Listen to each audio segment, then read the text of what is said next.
Confusion et division dans la chrétienté. La Bible est le pilier et indispensable dans l'histoire du christianisme. Elle est l'aiguille de la religion chrétienne. Elle est aussi le livre sacré et spirituel de cette religion.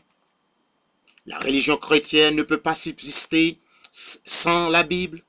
En d'autres termes, il fallait qu'il ait eu la Sainte Bible pour justifier, affermer la foi chrétienne. La Bible constitue la base et la ressource principale de la religion chrétienne. En effet, la chrétienté est en train de confronter un phénomène étrange, de constater que les gens qui se nomment eux-mêmes chrétiens et qui professent le christianisme contre les religions.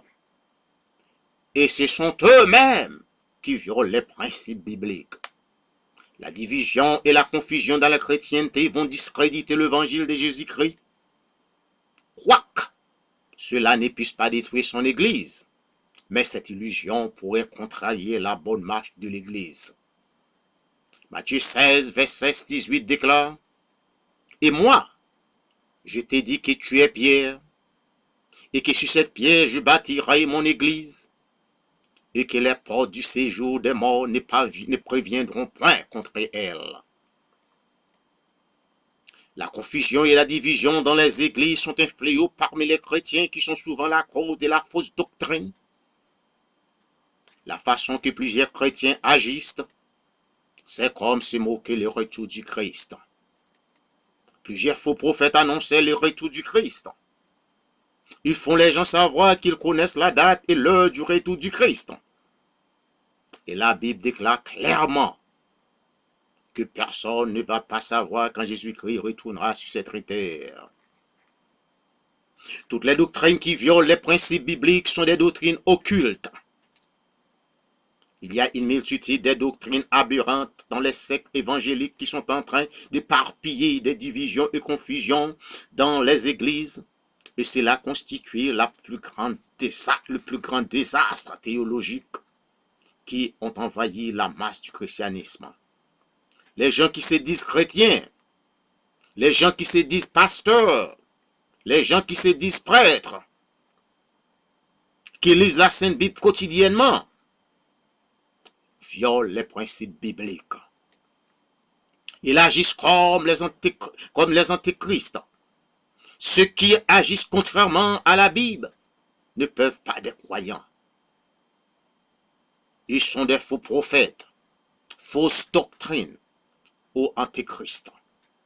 Quoi qu'on puisse ignorer que la division et la confusion dans les églises ne viennent pas toujours de faux prophètes et antéchrists, il faut que les chrétiens, les pasteurs, prêtres fassent des précautions à ce qu'ils vont offrir aux membres de l'église et la société en général. Par exemple, la Bible enseigne qu'une femme ne doit pas être sacrée comme prêtre. Mais dans certaines églises, on le fait sans aucun respect pour les instructions bibliques. Ce n'est pas une question de discrimination. Ce n'est pas une question de l'égalité des sexes. Mais il s'agit de respecter les commandements de Dieu, d'observer ce que la Bible nous ordonne.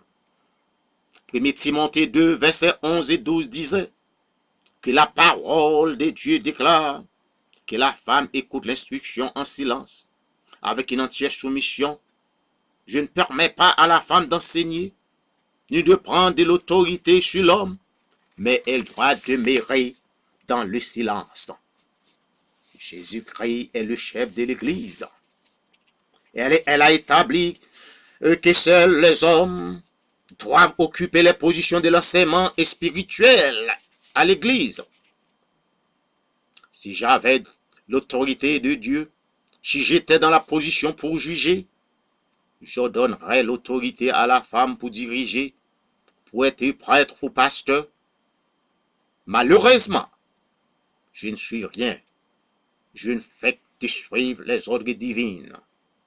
Que suis-je pour juger? Mon but, c'est de rappeler les gens les ordonnances bibliques, parce que je constate plusieurs d'entre eux sont dans le brouillard. Ils perdent la carte. Ils perdent la boule. Par exemple, Joseph Smith, les défunts prophètes de Mormon, avaient eu approximativement 40 femmes et la Sainte Bible condamne l'adultère. D'après ce qu'on mentionnait dans les journaux, les églises épiscopales ont été déviées de la direction biblique. Il y a une lutte spirituelle qui se livre dans le monde. Les faux prophètes abondent dans le monde. Les faux croyants dans les églises font semblant qu'ils ont le Saint-Esprit. Ils font semblant qu'ils parlent en langue. Ils jouent avec le feu. Ils ignorent que le péché contre le Saint-Esprit est impardonnable. Marc 3, versets 28 et 29 disait, « Je vous le déclare, c'est la vérité. Les êtres humains pourront être pardonnés de tous leurs péchés et de toutes les insultes qu'ils auront faites à Dieu. Mais celui qui aura fait insulte au Saint-Esprit ne recevra jamais le pardon, car il est coupable d'un péché éternel. » Les hommes font la Sainte Bible devient le barbel de la religion. Il y a une litanie de religions dans le monde. Ces religions se divisent en groupes, lesquels sont la religion ecclésiastique, la religion para-ecclésiastique, la religion ethnique, la religion animiste, la religion philosophique, la religion politique, la religion occulte et la religion gnostique. Plusieurs de ces religions prenaient naissance à des fins lucratives. Elles font, l'Église devient un bureau pour payer les taxes. Elles font surgir au sein de l'Église un mouvement pseudo-spirituel. Il est important de révolutionner l'Église pour donner l'espoir aux chrétiens. Nous vivons à présent dans une société désorientée spirituellement et moralement. Les hommes font plonger le monde dans une confusion, bouleversement idéologique qui attaque tous les secteurs de la religion, politique et sociale. L'Église est envahie par les faux prophètes. Le Seigneur nous a dit que les faux prophètes se déguisent à la peau de brebis pour venir sur vous. Mais, dedans, ce sont des loups ravisseurs. Ils sont très malins. Ils peuvent utiliser tous les moyens pour perturber les enfants de Dieu. Eh bien, aujourd'hui, c'est ce problème que l'Église est en train d'endurer. Il est vraiment difficile de faire confiance avec les pasteurs, les prêtres, pour ne citer que quelques-uns.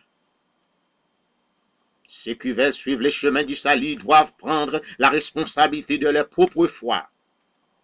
Ils doivent éviter de mettre leur espoir sur les pasteurs, les prêtres, pour les faire entrer dans le royaume des cieux. Le chemin du salut est personnel.